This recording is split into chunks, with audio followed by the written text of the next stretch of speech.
மகா சிவராத்திரி அன்று இரவு முழுவதும் தூங்காமல் 4 காலங்களிலும் இறைவனை வழிபடுவது என்பது ஆன்மீக ரீதியாகவும் அறிவியல் ரீதியாகவும் மிகுந்த முக்கியத்துவம் வாய்ந்தது. சிவ என்றால் மங்களம் என்று பொருள். அந்த மங்களமான இரவில் விழித்திருப்பதால் கிடைக்கும் நன்மைகளை இங்கே காணலாம். 1. 4 கால பூஜையின் சிறப்பம்சங்கள். சிவராத்திரி இரவு 4 ஜாமங்களாக பிரிக்கப்படுகிறது.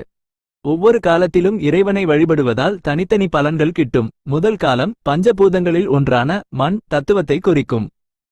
இதில் வழிபடுவதால் செல்வமும் நிலபுலன்களும் பெருகும்.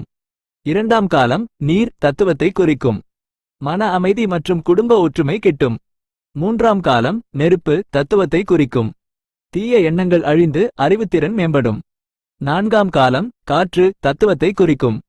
பிறவிப் பிணி நீங்கி முக்தி அடைய வழிவகுக்கும்.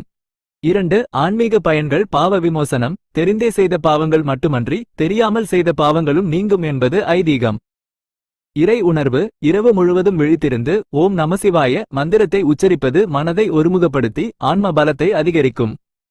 கர்ம வினைகள் நீங்குதல். நீண்ட காலமாக கஷ்டப்படுத்தும் கர்ம வினைகள் குறையும். 3. அறிவியல் மற்றும் வாழ்வியல் ரீதியான பலன்கள். முதுகெலும்பு நேர்கோடு. சிவராத்திரி அன்று புவியின் ஆற்றல் இயற்கையாகவே மேல்நோக்கி எழும்பும். அன்று நேராக நிமிர்ந்து அமர்ந்து விழித்திருப்பது நம் உடலில் உள்ள ஆற்றல் மையங்களை சக்கரங்களை ஊக்கப்படுத்தும். சுய கட்டுப்பாடு. ஆசைகளையும் தூக்கம் போன்ற அடிப்படை தேவைகளையும் கட்டுப்படுத்தி இறைவனை நினைப்பது ஒருவரின் மன உறுதியை வில் பவர் அதிகரிக்கும். நேர்மறை ஆற்றல். கூட்டு பிரார்த்தனை மற்றும் மந்திர ஒலிகள் உடலிலும் மனதிலும் நேர்மறை அதிர்வுகளை உருவாக்கும். முக்கிய குறிப்பு. சிவராத்திரி விரதம் என்பது வெறும் தூக்கத்தை தவிர்ப்பது மட்டுமல்ல, அந்த நேரத்தை இறை சிந்தனையிலும் தியானத்திலும் செலவிடுவதே முழுமையான பலனை தரும். சிவராத்திரி என்பது வெறும் விரதம் மட்டுமல்ல, அது ஒரு மனிதன் தன் அறியாமை எனும் இருளை நீக்கி அறிவு எனும் ஒளியை நோக்கி செல்லும் பயணமாகும்.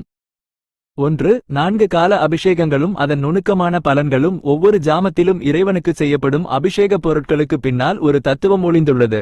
காலம். அபிஷேக பொருள் பலன்கள். முதல் காலம் பஞ்சகவியம். பால், தயிர், நெய், கோமியம், சாணம். உடல் நலம் மேம்படும், பழைய பாவங்கள் நீங்கும். இரண்டாம் காலம் சர்க்கரை, தேன், பால். செல்வச் செழிப்பு உண்டாகும், மனக்கவலைகள் தீரும். மூன்றாம் காலம் பழச்சாறுகள். இளநீர். அறிவு வளர்ச்சி, கலைகளில் தேர்ச்சி மற்றும் தைரியம் கிடைக்கும். நான்காம் காலம் கரும்புச்சாறு. சந்தனம். பிறவி பிணி நீங்கி முக்தி மோட்சம் அடைய வழிவகுக்கும். 2. விழித்திருத்தல் என்பதன் உட்பொருள். சிவராத்திரி அன்று நாம் ஏன் தூங்காமல் இருக்கிறோம் என்பதற்கு 2 முக்கிய காரணங்கள் உள்ளன.